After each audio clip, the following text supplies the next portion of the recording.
Hello, my name is Beck, and recently I was asked to attend Williamstown Literary Festival by Melbourne City of Literature. I couldn't believe how close to me this regional festival was. Because it was regional, I thought that it was going to be ages away, but it was actually only a 30-minute drive out of Melbourne, which was super close for me. So for this festival experience, I was lucky enough to attend a bunch of author panels within one day of the festival, and it was an absolute whirlwind of creativity and diversity and just amazing ideas, and I can't wait to share my experience with everyone watching. So in the first panel that I attended, it was called 30 Years of Writing for Australian Writers Victoria, and I didn't really know what this panel was before I actually walked into it, but it featured 4 Australian authors. These authors were Lee Kaufman, Catherine Brabon, Terry Yench and Lily Wilkinson. I do have more detail about all of these writers and all of these panels and the day and the books involved on my blog, so I will link that for you below in case you want more detail about any of these panels, because they were really inspiring and very creative, and I love going to these panels because of the creativity behind them and the speakers on them. So throughout this video, I'm going to be showing you some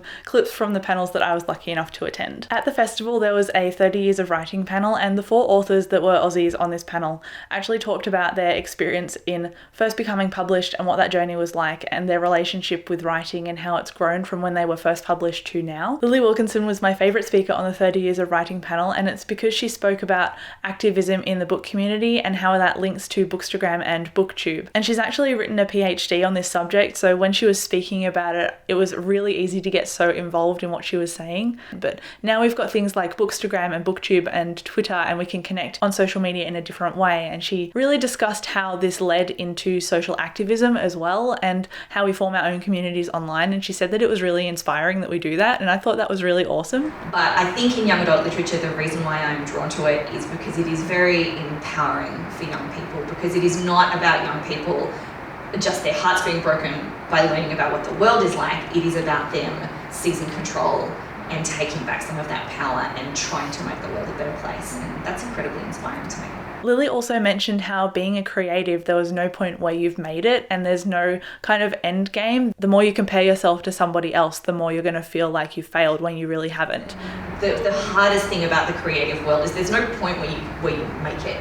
There's no point where you're like, yes, I'm satisfied with it now. Like, you always want to be better. And that's really good because it always pushes you to be better. You are never like, if there's any point where you're like, well, this is as good as I'm ever going to get, I feel like I'll never write another book again after that point. I always want to be learning more and honing my craft. And the thing about writing is that even if you do reach that, you're then overcome by the fear of like, well, what if the next one doesn't like meet up to the successes of the first one? So you just got to like let it all go, and it's just about the book.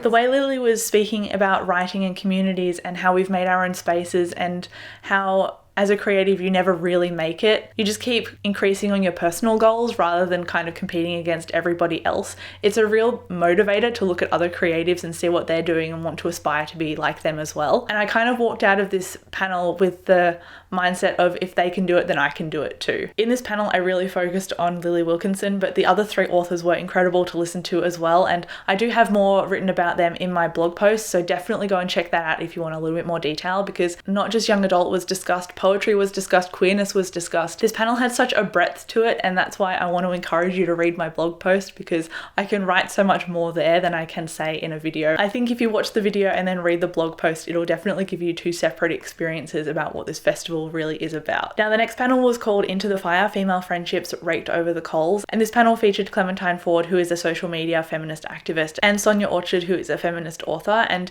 it featured both of these women interrogating female friendships and what it means to be a woman in a patriarchal society. And it really linked to one of the characters that Sonia was discussing in her book, because she found that the narcissism in one of her characters really linked to the narcissistic patriarchal power that we have in our society. So we've learnt that women will still stand by the patriarchy and they will still listen to the male narrative. As Clementine would say, boys will be boys. You know, it's just that kind of the way that women will excuse male behaviour because it's not in their interest to say otherwise. This panel discussed some really heavy but necessary themes, and I walked out of the panel feeling really passionate about literature and about the way that women are portrayed in it, and I'm really keen to read some books that have female friendship featured and motherhood featured, not in such an archetypal way now. Straight after that panel, I went into another heavier one called A Long Way from No-Go, Telling the Hard Truths. The 2 panelists were Janara Goreng and Chrissy Foster, and Chrissy Foster is an activist and Janara is the author of the memoir that this panel was focusing on, and her memoir focused on Aboriginal culture and the betrayal of the Aboriginal kids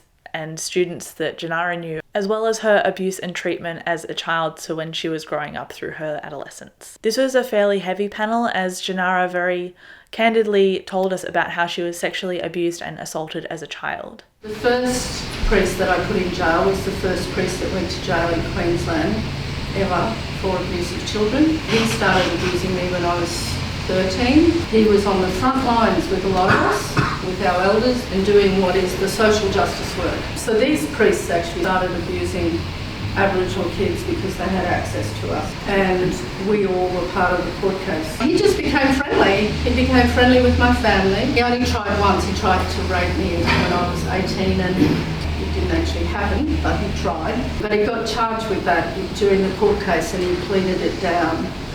So he wouldn't end up in jail for a long time. So that was my teenagehood. The early stuff is really awful, so I won't say nothing about that. You can read it in the book.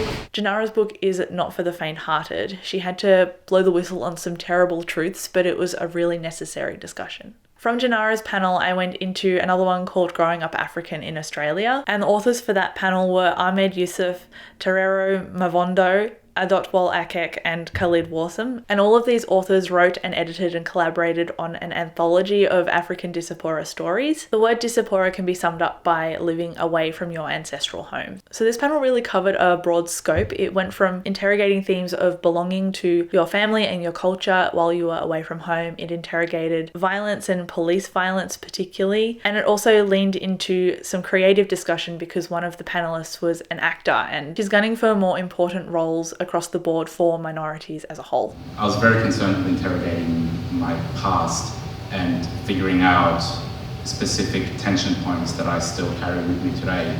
And one of those was growing up and having specific experiences with being in possession of a black body in a country that often doesn't seem to have the imagination to allow us to exist in a way that gives us our dignity as people. Oftentimes, racialized bodies were interacting with systems and structures and authority figures who often quite literally can rob us of our breath. And I go into that a little bit in the piece where we recount specific incidents and that has happened to me and people around me. And it just made me realize that I grew up here in this country and I did not have a single positive experience with the police. When you have all those incidents in your head swirling around, you come to sour your experience of living in this society, and that's what I was thinking about in the piece. Because right now we're in a moment where a lot of actors of colour from Australia are leaving Australia and becoming mega stars in the States. Have you continued thinking of what does that look like for you? I have been resisting the urge to go overseas,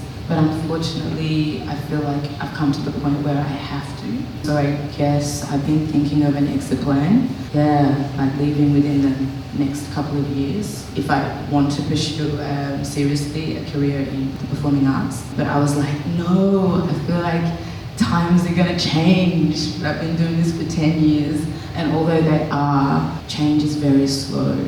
And I think in other parts of the world it's just a little bit more open. Number one, the industry here is so tiny. Things are changing, but not for a dark-skinned black woman. For a lighter-skinned black woman, yes, I think there's opportunities there for lead roles. But yeah, I still feel like casting agents have to be a little bit more imaginative in terms of character. I think there's got to be more diverse writers in the first place in the room, more diversity all across the board in production, in the whole creative industry, for it to really open up. I think we'll see a different Australia represented in about 10 years.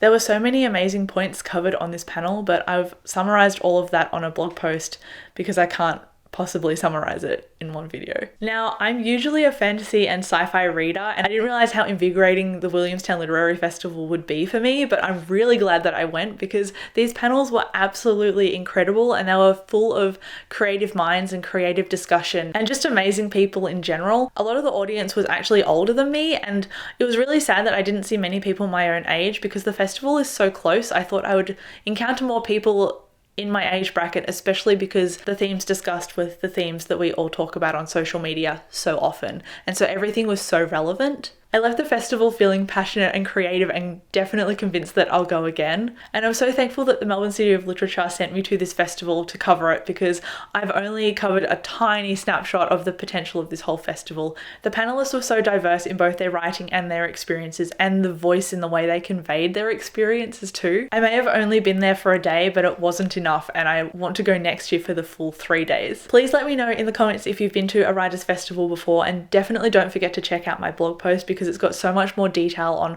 all of the panelists and all of the topics that they talked about on the day. Thank you so much for watching. Thank you to Williamstown Literary Festival. Thank you to Melbourne City of Literature. I loved the day and I can't wait to go again in the future.